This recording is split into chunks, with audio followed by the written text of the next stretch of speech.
Hello and a warm welcome to the Be the CEO of Your Health workshop. I'm so happy you're watching today because I'm going to share a framework that I use with my one-to-one clients to help them get more balance in their lives so that they can live a life they love. No matter your role in life, there is none bigger or more important than being the CEO, the Chief Executive Officer of your own health. Whether you believe it or not, you have as much control over your own health and happiness as a CEO has over the success of their company, and often so much more. It's a sometimes uncomfortable truth that you are responsible for everything that you do or you don't do in the area of your health and happiness. If you don't like something and want to change it, you can. Often people don't take the same kind of approach to managing their personal lives as they do their professional lives, even if they are, in fact, a CEO of a business. They allow the actions of others or even outside events to influence their health, their life, and their happiness. And this is the exact opposite of empowering. So let's change that. Any CEO worth her salt knows that you cannot ignore an entire aspect of the business and expect the company as a whole to thrive. It's the same with your health and happiness. You cannot just take a view that there is no time for eating well or relaxing and hope to make up for it by shoehorning a yoga class in between trips to the supermarket and taking the dog to the vet. You need to take this business seriously. And I bet you're wondering how this can be done. So listen up. All CEOs have an overarching vision, aka their plan. For you, this means you will not be making scattergun decisions on impulse and neglecting important aspects of your life on a whim. Once you know what you really want for your health and your life in general, you can make a plan to make the magic happen. Throughout this workshop, I'll be giving you a structure that I use with my private clients, and that starts with figuring out what you want, setting your daily intentions, and learning to create habits that last, including moving your body in a way that you love and doing things just for the joy of doing them, also known as self-care. And that's because good health is not something you can buy, but it can be an extremely valuable savings account. So let's create your health vision. Figuring out what you actually want for your health and your life is really important. All businesses require a vision and purpose, and your life needs the same driving force. Without this vital piece of information nailed down, what do I actually want? You will never know whether you've actually achieved your goals. Once you're clear what it is that you want, your actions and how you spend your time and your money might change to become more aligned with the vision you have for your future self. In coaching, we call this visioning. Visioning is a very successful way of making your goals more real. When athletes train for events, they mentally rehearse and see themselves performing at their best. When you do this, it will allow you to move towards your goal more quickly and easily. So take some time to do the work on creating your own vision. Ask yourself these questions. What will happen if you don't change? Then, how will your life improve by making these essential changes? Imagine your best self. How amazing does that feel? I want you to create it so real that you can see it, you can hear it, you can smell it. And then the next job is to believe it and start living it. Often we're too busy with everyday stuff to pause and question where we are headed. Work out what you want now and consider why you want it. What's stopping you having what you want? Also consider what you might need to have in place in order to support yourself to do it. Because it's time to start living the life you imagined. And here's how you can take the vision and transfer it into something real and meaningful. You need to remind yourself every day. Now, the only way you will ever get what it is that you want is to take action. Knowing is not enough. The job here is to take the actions you take in your everyday life to that vision you just created. How to do that is to have a business meeting with yourself every morning, just like a regular business leader. This little business meeting is the same as setting a daily intention. It will take you no more than 30 seconds, such a tiny demand on your time, but it's very powerful. The reason why this deceptively simple mindset trick works so well is what lies behind so many deviations from a healthy eating plan is forgetting what you want and why it's important to you. Think of your day as being a journey. The way to get where you want to be is to read the map or use the sat nav. You are literally setting your GPS for success. How it looks in practice is that you take inspiration from the vision you created and attach an action to it. That might mean something like, every day I make healthy food choices, I take one step closer to my goal. And luckily, there is a formula for doing this, and the formula is this: what I want, your vision, and what I must do to get there, the actions, equals success. And the deal is this: you must say it out loud or write it down. The deal is this: you must say it out loud or write it down if you're the kind of person who loves a journal. This makes it more real. Often when you start taking actions that are not aligned with your vision, what has happened is you can no longer remember what's in it for me. Now, no one makes any kind of change in any aspect of their life without being really clear what's in it for them. Nothing wrong, it's just who we are. But bringing this practice of the daily business meeting can gently help you get back on track if you've gone a bit into the Wild West, or else keep you really firmly committed to your goals.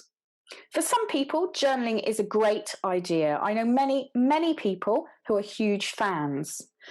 Some of the most inspirational business leaders I know use the power of journaling to understand what's really going on in their lives, what they truly want for themselves, and get clear on the action steps they must take to get there. You can use the same approach for your health and your life in general. How do you really feel about where you are? What do you actually want to achieve? The everything out of my head, for me, looks like this: noting down any challenges, maybe writing in how I overcame them and any successes and how I got to that success, anything that's bothering me.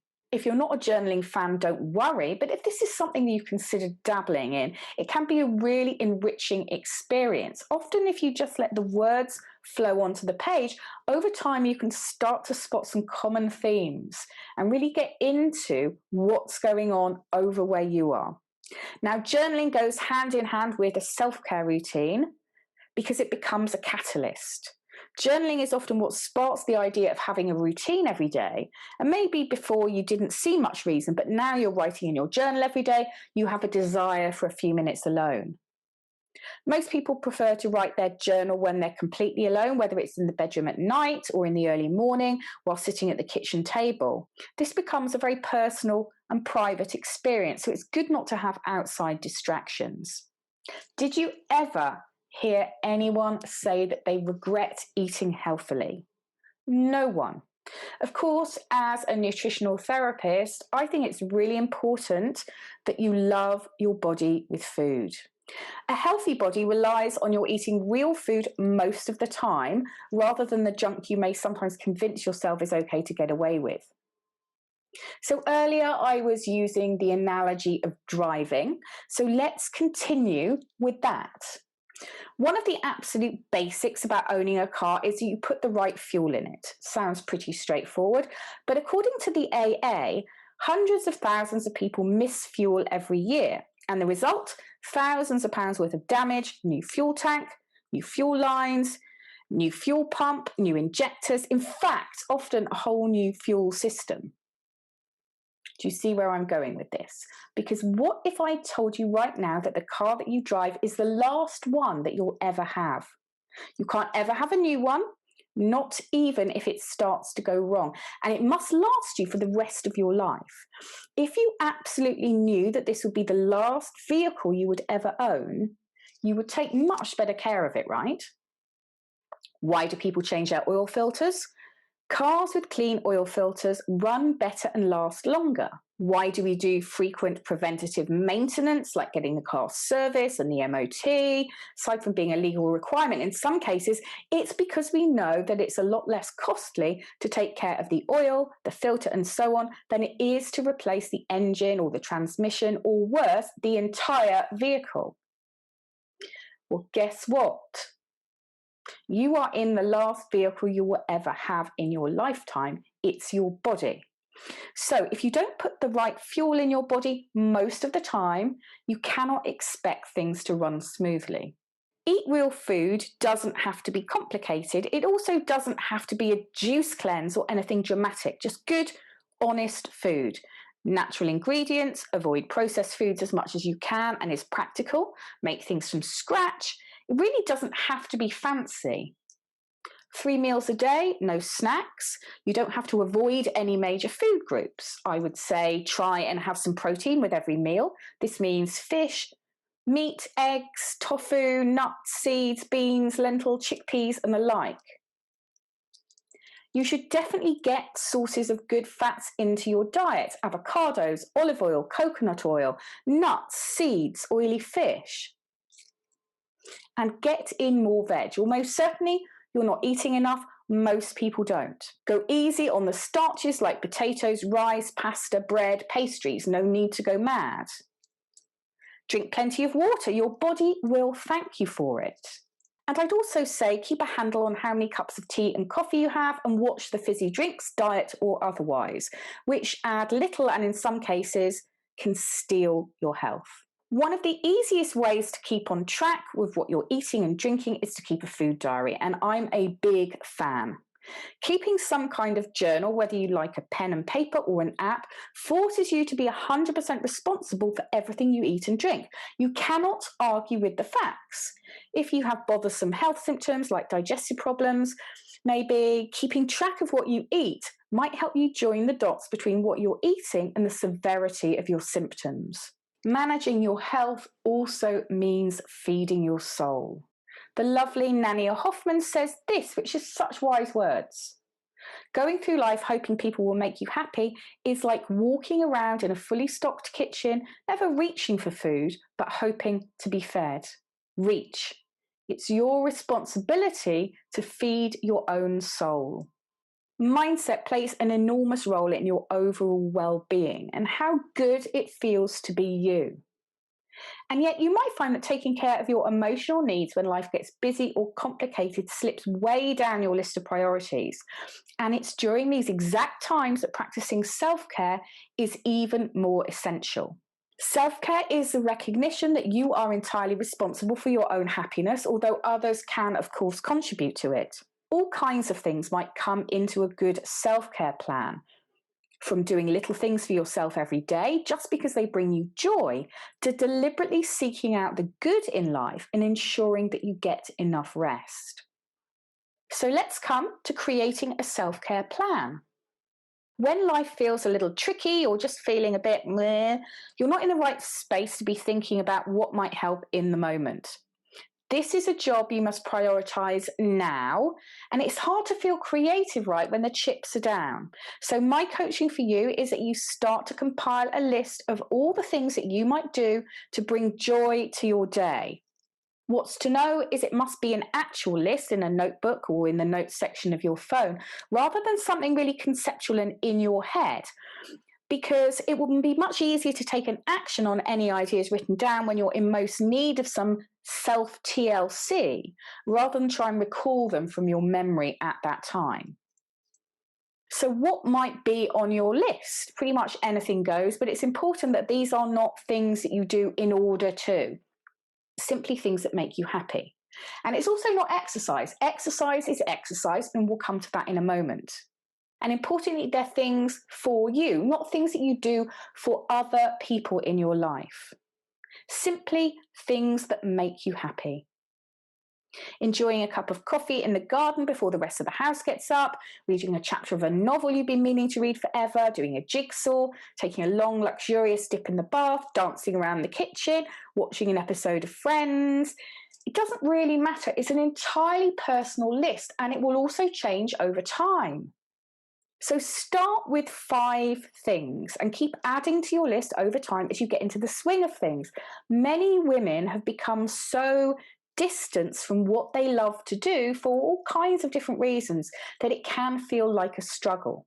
Now you're headed for a big list of 20 things over time. Consider that self-care is a skill and it is a discipline. It may take time to force yourself to be a priority in your life, but once again, I can't stress enough that it's something that's really worth doing. And actually doing the work, well, it might work for you to put a reminder on your phone that pings up to just say, have you done your self-care?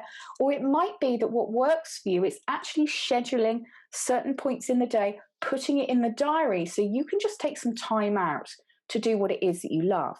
Feeding your soul might also look like pausing and giving thanks.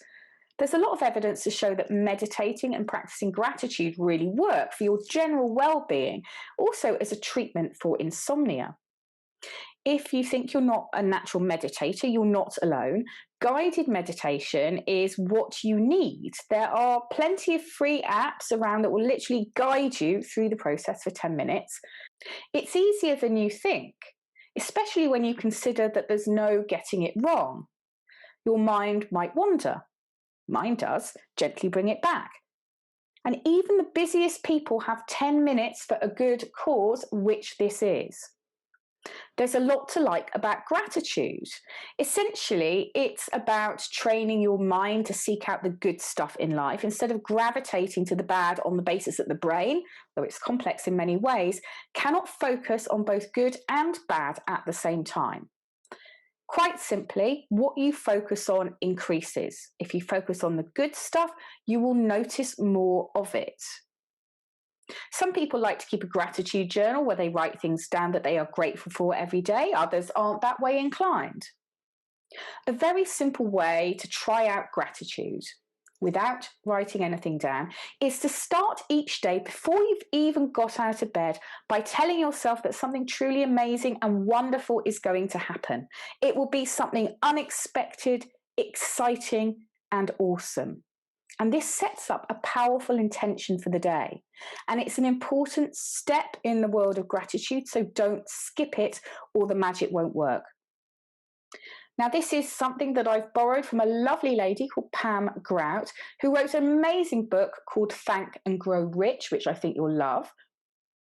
The other thing to do is to then make it your job to seek out the joy in every situation, the good fortune, the luck, the beauty, and mentally comment to yourself on these, even out loud if that's what works for you. It takes a little bit of practice, but it's worth it. If you don't believe me, the only way to know is to try. And I would suggest, if ever you're going to try something new, that you don't just do it for one day and say, well, that didn't work. You try it on properly, commit to it, and do it for a week. And then just stand back and notice how you feel. I know that sleep is super important. And here's why else. Your future depends on your dreams. So go to sleep. Your body needs to rest and recharge. It's not optional. Sleep is a real game changer, not just for your health, but also your emotional well-being. The purpose of sleep is for your body and mind to rest and repair. And that process in humans takes between 7 and 9 hours, which is where we get this idea from that everyone should get 8 hours sleep a night. Perhaps you do, in which case I salute you, but many people don't. And there are always consequences. Your mood, your creativity, your tolerance are lower than they would otherwise be, and your motivation to eat well goes out of the window. So we all know that everything looks much better when you're rested. There will be times, of course, when sleep gets a little patchy, but if you regularly get fewer than 7 hours a night, and it really doesn't matter how little sleep you've convinced yourself you can get by on, I invite you to look at the impact it might be having. Sleep has a terrible PR, and it can often feel like just another thing to have to do. But for 1 week, I invite you to really prioritize your sleep and throw everything you have at getting more of it. And then step back and see how you feel. And I promise you, you will be feeling a lot better. The way to start is, of course, to make it an actual priority. So go to bed earlier and make a point of it. It's number one. I've had many clients over the years who felt tired, and though they thought they were okay getting by on the sleep they were having, a focus in this area was massively positive, obviously. So here are some other tricks you can try, and I bet you already know these, but are you putting them into practice? Are you drinking too much coffee or tea and too late in the evening? You'll want to create an unbreakable caffeine curfew by early afternoon so that the coffees and teas that you're having can clear the system. Coffee has a long half-life. That means it takes between 6 and 8 hours for half of the caffeine in that cup of coffee work its way out of your body. Let's say you usually go to bed at 11, anything after 2 p.m. could be problematic. But how else? Making a real effort on the sleep front also means finding something else to do instead of scrolling on social media 90 minutes before bed. The blue light emitted from screens activates your awake hormones. Similarly, another awake hormone, dopamine, gets charged up when you go scrolling on social media or disappear into the spiral on YouTube. And that's because it's not just the pleasure hormone, but the hormone of what's coming next. And you can imagine the internet is perfect for that. Dimming lights in the evening and blacking out your bedroom, or at least investing in a silk sleep mask, is a really good idea because it helps your body make more of the sleep hormone melatonin. Melatonin is secreted in response to light levels, so keeping the lamps burning all night is not a good idea because it's directly opposing what your body wants to do. You might even be able to invest in a dimmer switch and dim your main lights in an evening. That also works. Of course, this modern world means that we can do anything at pretty much any time of day and night. We have electricity after all. All I'm saying here is that's not what your body wants, and there will be consequences. So don't fight your natural hormonal pattern. And breathe. As the Chinese saying goes, if you know the art of deep breathing, you have the strength, wisdom, and courage of 10 tigers. Of course, you breathe practically every second of the day, but really, I'm talking here about the magic of doing something called breath work. Essentially, breath work involves any exercises that you might take on to help improve mental, physical, or spiritual well-being. Usually, it would involve intentionally changing your breathing pattern.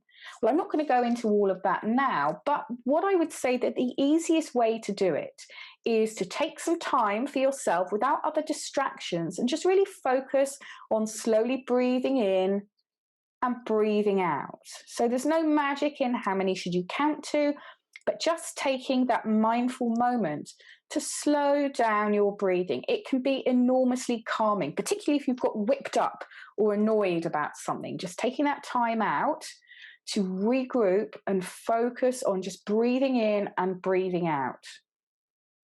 Exercise, of course, is really important for health in general. It's often massively overemphasized for its benefit to weight loss. But since we're talking about being the CEO of your health, moving is important. And exercise is simply moving your body, and something that we were designed to do. So how would you do that? Now, you probably already know that moving your body is good for your long-term health, and it might be tempting to think that what's best for your body is pretty hardcore exercise like running or spinning, all those things that people tend to do to get super healthy. And it's not the case. In fact, really intense forms of exercise like these can place additional stress on the body, and if your body is already stressed, well, it's too much. Yoga, Pilates, Zumba, and other dance-based classes are good, and don't knock a decent walking workout. Resistance and strength exercises, so weights, really good for helping the loss of muscle, particularly if you're over 40. Strength training also helps to shore up bone and to maintain balance and avoid injury. So it's really important that we focus as women over 40, if that's you, on protecting your skeleton both now and for when you're older. And the really important thing is consistency, but you can only get consistent if you're doing something you love, or at least you like. If you're someone who says, I don't like exercise, try this on. Ask yourself, what specifically do I not like about exercise? And try and come up with 5 or 6 answers. And then think about, when did you stop liking it? What happened? What did you used to enjoy doing? Even going back to childhood. What did you like about it then? When was moving actually fun? Now, you like what you're good at, and if you see yourself as not good at exercise, you won't want to do it. But what if you could wave a magic wand and suddenly be excellent at something? What would it be? What is really stopping you in this area? Now, you don't have to draw the line at traditional sports. It doesn't really matter what floats your boat. Aerobics, aqua, badminton, ballet, ballroom dancing, basketball, canoeing, rock, circuit, cycling, fencing, frisbee, why not? Going to the gym, hopscotch even. Hiking, horse riding, ice skating, kickboxing, line dancing, paddleboarding, rollerboarding, salsa, sailing, self-defense, skiing, softball, squash, step, swimming, tai chi, why not?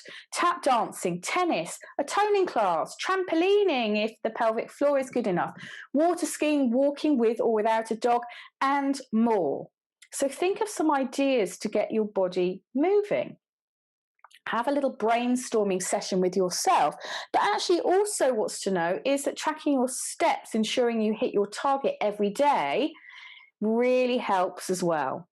The only person you should try to be better than is the person you were yesterday, said the wonderful Tony Robbins.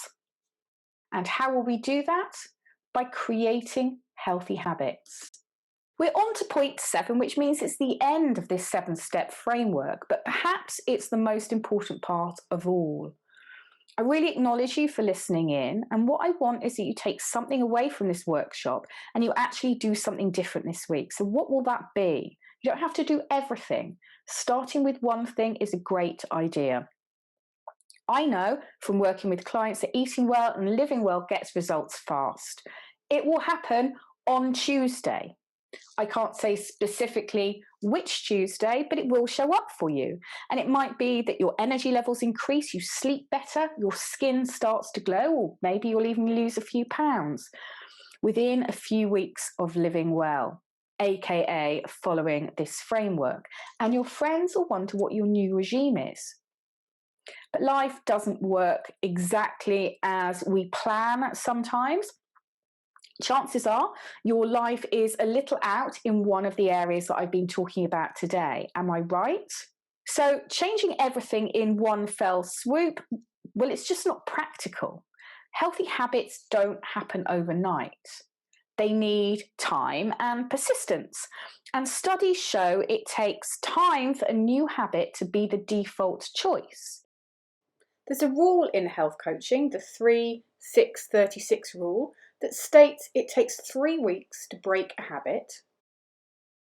It takes 6 weeks to create a new one, and 36 weeks for that new habit to become your default. Can you remember when you last moved house? That. Making the same journey back to your old house, even when you didn't live there on those days that you were operating on autopilot. But the good news is, since habits are just a series of repetitive actions you practically do on autopilot anyway, you can teach yourself over time to do something else instead. And here's how. The first job is to become aware of what needs to change. That might be too many snacks, not enough water, too much wine sneaking into the week. And then decide to make a change. Instead of bowling in with, I need to change everything immediately, often what can help is by making a micro commitment. These are healthy commitments so tiny that you literally cannot fail at doing them, like drinking 3 glasses of water, having an extra couple of veggies at dinner. Just start with one thing and repeat over and over again. These micro commitments, although small, have a huge impact over time because of psychology, which leads me on to point 3, which is rinse and repeat. Now, the way the brain works is it loves winning at this one thing, and that encourages you to make another micro commitment and then another. And you notice how quickly time goes by. In a few months, by stealth, you will have built up a bank of successes that will move your health forward. Breaking the bigger, really ingrained habits and having them release their grip on you takes time, persistence, and the accountability to change. And if you need some help in that area, you know where I am. In the meantime, use a healthy habits tracker, and there are tons of apps available, and track a habit or two that you're keen to keep up. So we've now concluded our board meeting today, our CEO of Your Health workshop. And let me ask you a question. What are you going to change today? What really resonated with you as you watched the class? Where do you feel comfortable starting? Got it? Good. Start there. And don't wait for someday. Someday is made up. Put it in the diary, make a commitment, and tell me how you got on.